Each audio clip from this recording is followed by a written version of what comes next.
Innal hamdalillah nahmaduhu wa nasta'inuhu wa nastaghfiruhu wa nastahdihi wa na'udzu billahi min shururi anfusina wa min sayyiati a'malina.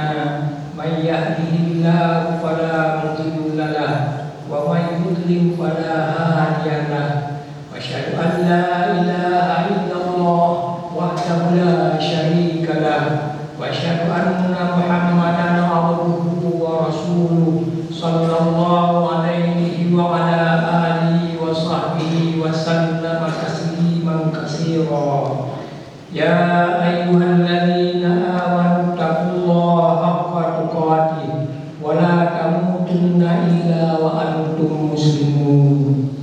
Ya ayyuhalladzina amanu taqullaha wa qulu qawlan sadida yuslih lakum a'malakum wa yaghfir lakum dhunubakum wa may yuti'illaha wa rasulahu faqad faza fawzan 'azima. Amma ba'du, ayyuhal muslimun, fausi nafsi wa iyyakum bittaqwallah azza wa jalla. Fa taqwallahi ta'ala wasiyatuhu lil awwalin wal akhirin. Hadirin jamaah Jumat yang berbahagia, pada saat yang damai dan bahagia ini di Masjid Fathul Karim ini, marilah kita sama-sama bersyukur kepada Ilahi Rabbi. Allah telah memberikan ketenangan dan kebahagiaan sehingga kita dapat mengikuti khutbah ini dengan nyaman dan damai. Sekaligus kita sebentar lagi akan melaksanakan salat Jumat. Salawat dan salam marilah kita sanjungkan ke pangkuan Nabi besar Muhammad sallallahu alaihi wasallam, Rasulullah sebagai pembawa berita gembira, Rasulullah Muhammad sebagai pembawa pesan gembira yang tertera dalam Al-Quran dan hadis Nabi. Rasulullah diutus untuk memperbaiki akidah, akhlak dan membela kaum duafa. Hadirin jamaah Jumat yang dirahmati Allah, khutbah singkat ini mengisahkan keagungan Nabi Ismail alaihissalam dalam mengajak keluarga dan umatnya untuk menunaikan zakat. Nabi Ismail merupakan anak Nabi Ibrahim, namun mereka berpisah tempat tinggalnya. Nabi Ibrahim tinggal di Palestina, sedangkan Nabi Ismail tinggal di Mekah. Nabi Ismail diberi mukjizat oleh Allah di waktu kecilnya di Mekah. Mekah sebagai kota yang gersang waktu itu dan sangat sulit mencari air. Akan tetapi dengan keunggulan yang diberikan Allah kepada Nabi Ismail, di tempat hentikan kakinya keluar air Zam-Zam yang dapat diminum sampai saat ini. Ismail sebagai seorang yang jujur menepati janjinya kepada ayahnya Nabi Ibrahim, yaitu berkorban demi ayahnya. Keagungan dan keunggulan Nabi Ismail diceritakan lagi kepada umat Muhammad sallallahu alaihi wasallam. Hadirin jamaah Jumat yang berbahagia, mukjizat dan keagungan Nabi Ismail menjadi teladan bagi umat Muhammad. Keunggulan Nabi Ismail menjadi referensi utama bagi manusia dalam mengajak keluarganya menunaikan zakat. Banyak manusia mengetahui mukjizat Nabi Ismail, namun keunggulan Nabi Ismail dalam mendakwahkan zakat sedikit sekali umat Islam yang mengetahuinya. Kemuliaan Ismail yang menjadi rukun Islam yaitu mengajarkan salat dan zakat. Nabi Ismail mendakwakan zakat kepada keluarganya dan umatnya. Inilah hakikat keislaman. Sebagaimana disebutkan dalam surat Maryam ayat 54 dan 55. Wasqu fil kitabi Ismail innahu kana shadiqal wa'di wa kana rasulan nabiyya wa kana ya'muru ahlahu bis salati waz zakah wa kana 'inda rabbih mardiya. Dan ceritakanlah Muhammad kisah Ismail di dalam kitab Al-Quran. Dia benar-benar seorang yang benar janjinya, seorang rasul dan nabi. Dia menyuruh keluarganya untuk melaksanakan sholat dan menunaikan zakat. Dan dia seorang yang diridhai di sisi Tuhannya. Maryam ayat 54 dan 55. Hadirin jamaah Jumat yang berbahagia, melaksanakan salat dan menunaikan zakat menjadi anjuran pokok bagi umat terdahulu maupun umat Nabi Muhammad. Melaksanakan salat dirangkaikan dengan menunaikan zakat menjadi kewajiban mutlak umat Nabi Muhammad. Artinya, salat zakat menjadi rukun Islam yang tidak boleh ditunda, namun wajib dilakukan oleh umat Islam di mana berada. Umat terdahulu juga mewajibkan salat dan zakat sebagaimana umat Muhammad saat ini. Roh dan kewajiban salat dan zakat tidak dapat dipisahkan dalam kehidupan manusia baik dahulu maupun masa kini. Kewajiban salat dan zakat dua rukun Islam yang sering dipadukan dalam Al-Quran. Salat sebagai wujud kewajiban mutlak manusia untuk membantu, untuk bernajah, untuk berkomunikasi dengan Allah Subhanahu wa Ta'ala. Sedangkan zakat adalah kewajiban para musaki untuk ditunaikan dan membantu kaum du'afa. Sebagaimana juga disebutkan dalam surat At-Taubah ayat 60. Innamas shadaqatu lil fuqara'i wal masakin wal 'amilina 'alaiha wal mu'allafati qulubuhum wa fir riqabi wal gharimin. Hadirin jamaah Jumat yang berbahagia, kita ketahui kumpulan Islam dahulu dimulai dengan memberdayakan kaum du'afa. Kita ketahui Rasulullah membela kaum du'afa, di antaranya Abu Zar, dan Rasulullah membebaskan budak sebelum Abraham Lincoln memberantaskannya di Amerika. Namun pembelaan kaum du'afa dalam Islam sangat jelas, tegas, konkret seperti disebutkan dalam surat At-Taubah ayat 60. Kita ketahui bahwa asnaf zakat ada 8, namun makna mengapa diwajibkan kepada umat sebelum kita dan kepada kita. Artinya zakat menjadi roh kehidupan umat Islam guna membangun dinamika kehidupan yang berbeda. Membela kaum yang lemah didahulukan dalam berdakwah guna membangun sumber daya kehidupan yang damai dan harmonis. Rasulullah bersabda, jika umat Islam membela kaum du'afa di mana saja, maka umat Islam akan menguasai dunia. Dulu umat Islam membela kaum du'afa, menguasai dunia di Andalusia 7 abad. Ini salah satu bukti yang disebutkan oleh Rasulullah SAW. Hadirin jamaah Jumat yang diberkahi Allah, terkait dengan Nabi Ismail menyuruh keluarga dan umatnya menunaikan salat dan zakat dalam surat Maryam ayat 54 dan 55 tersebut disampaikan oleh Quraisy. Sesungguhnya ia adalah seorang yang benar janjinya terhadap Allah maupun manusia, itu Nabi Ismail, dan terhadap dirinya sendiri. Dia adalah seorang rasul kepada kaumnya, yakni Jurhum, salah satu suku Arab yang bertempat tinggal dan berasal dari Yaman. Seorang nabi yang memiliki kedudukan tinggi, ia senantiasa menyuruh keluarganya melaksanakan sholat dan menunaikan zakat. Dan ia di sisi Tuhannya karena ketepatan janjinya dan kejelasannya seorang yang diridhai oleh Allah Subhanahu wa Ta'ala. Hadirin jamaah Jumat yang berbahagia, kita ketahui bahwa sholat zakat wajib dilakukan, akan tetapi pemahaman kita untuk mengetahui bagaimana melakukan dan kepada siapa menunaikan zakat itu yang perlu pemahaman bersama. Sebagaimana kita ketahui, Nabi Ismail sebagai putra Nabi Ibrahim, selain sifat kenabian ditunjukkan, ia sebagai anak yang saleh. Nabi Ismail seorang nabi yang memenuhi janjinya baik pada keluarganya maupun kepada umatnya.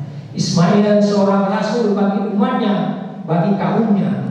Kejujuran memenuhi janji sebagaimana ditafsirkan Syekh selalu menepati janjinya. Ismail mempunyai kemuliaan yang selalu mengajak kepada kebaikan, terutama kewajiban sholat dan zakat bagi keluarganya maupun bagi umatnya. Apakah kita sudah mengajukan menunaikan zakat kepada keluarga kita dan sebagainya? Marilah kita introspeksi diri.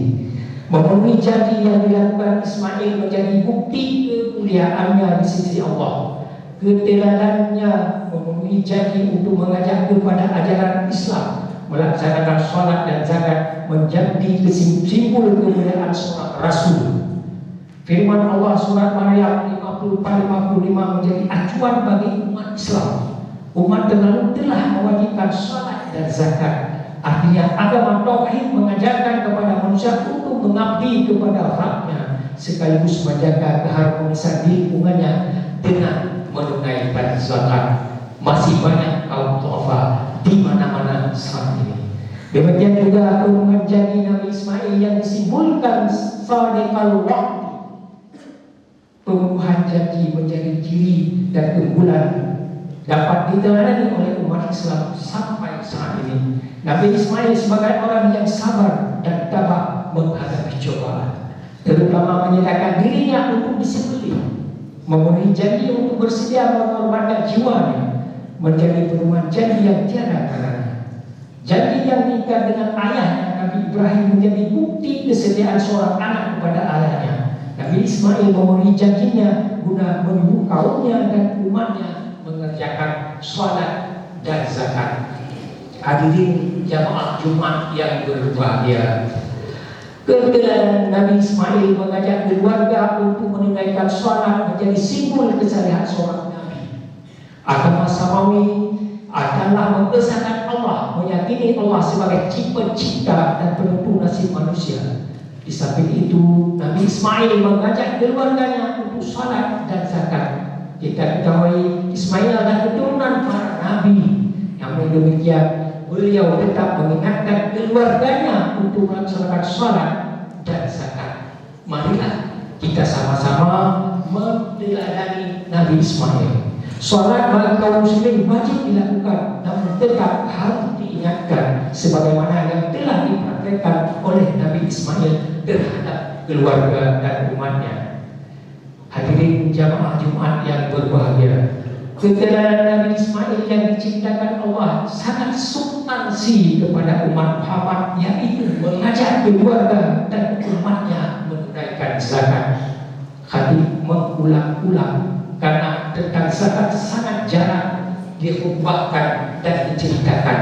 Padahal zakat selalu diiringi dengan ayat tentang sholat.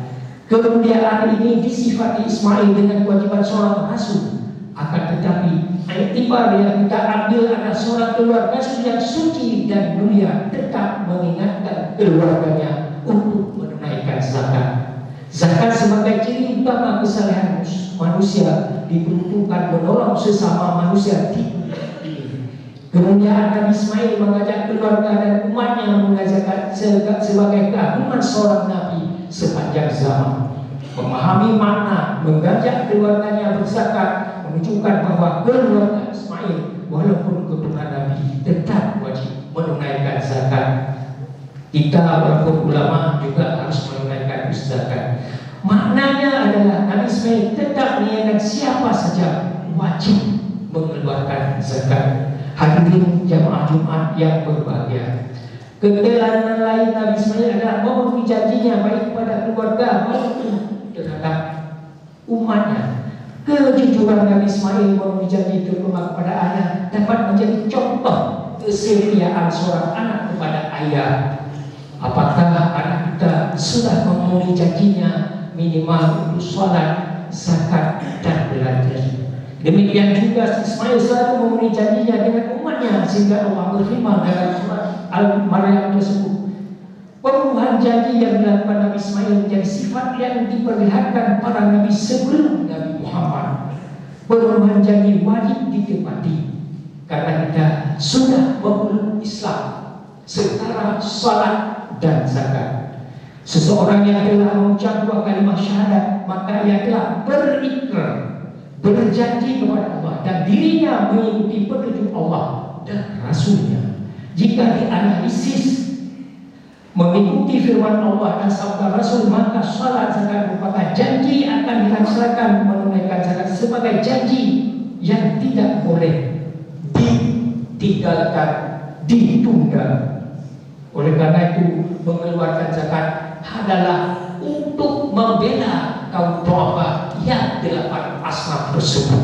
Semua asnaf itu orang tertindas, terpinggirkan, terzalimi. Hari ini kita melihat koran sekarang di Indonesia, bagaimana anak-anak kita diperbudak di Malaysia baca sekarang di Indonesia. Akan tetapi begitu kita berdiskusi tentang mereka, itu banyak sekali tantangannya.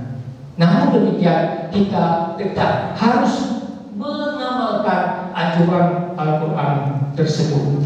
Hadirin jamaah Jumat yang berbahagia, di akhir khutbah ini mengambil iktibar. Jika Nabi Ismail mengajak umat dan keluarganya menunaikan salat dan zakat dan diceritakan kembali dalam Al-Quran kepada Nabi Muhammad, maka bagi umat Islam sangat substansi dalam menjaga keharmonisan guna mengembangkan potensi sumber daya manusia dan ekonomi umat. Oleh karena itu, saat ini yang menerima amanah ulul albab atau yang mempunyai identitas ulama, dosen, pejabat, pengusaha atau tokoh masyarakat yang mampu secara ekonomi, selain mengajak orang lain untuk berzakat, maka ia sendiri harus menunaikan zakat 6.900.000 kebersih, pendapatan bersih itu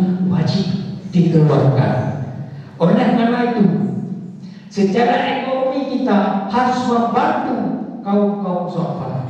Oleh karena itu, ia sendiri harus menunaikan sebagai Nabi Ismail menunaikan salat dan zakat, menunaikan zakat sebaiknya di lembaga yang dituju oleh pemerintah Aceh, yaitu Baitul Mal, baik provinsi, kabupaten kota maupun Baitul Mal kampung. Jika kita sudah beriman, maka janji kita untuk menaikkan salat serta zakat kita harus tunaikan. Barakallahu li wa lakum fil Qur'anil azim wa nafa'ani wa iyyakum bima fihi minal ayati wa dzikril hakim. Aqulu ma tasma'una wa astaghfirullah li wa lakum wa lisairil muslimina min kulli dhanbin wa khati'ah fastaghfirhu innahu huwal ghafurur rahim.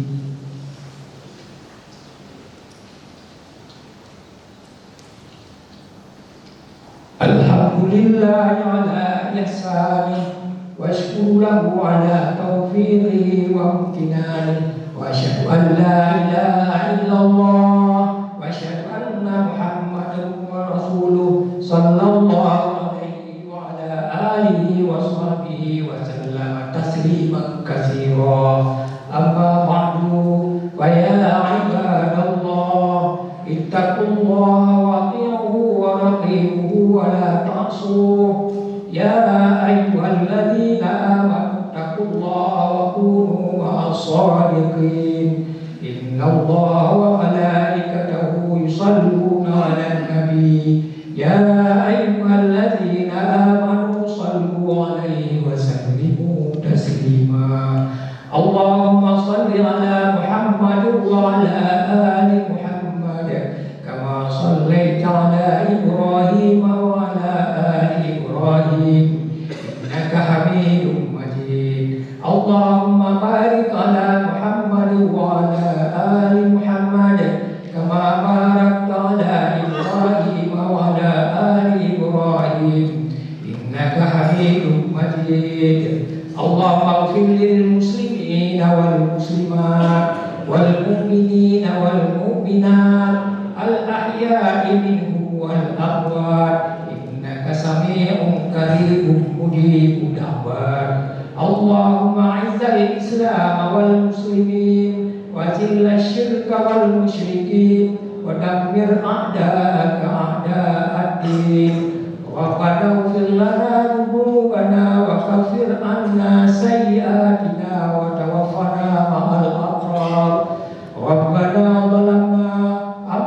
hasanah wa illam taghfir lana wa tarhamna lanakunanna minal khasirin. Rabbana atina fid dunya hasanah wa fil akhirati hasanah wa qina adzabannar. Ibadallah, innallaha ya'muru bil 'adli wal ihsan wa ita'i dzil qurba wa yanha 'anil fahsya'i wal munkar wal baghi ya'idukum la'allakum tadhakkarun. Fazkurullahal 'azimal jalila yadhkurukum washkuru 'ala ni'amihi yazidkum wa la dzikrullahi akbar wallahu ya'lamu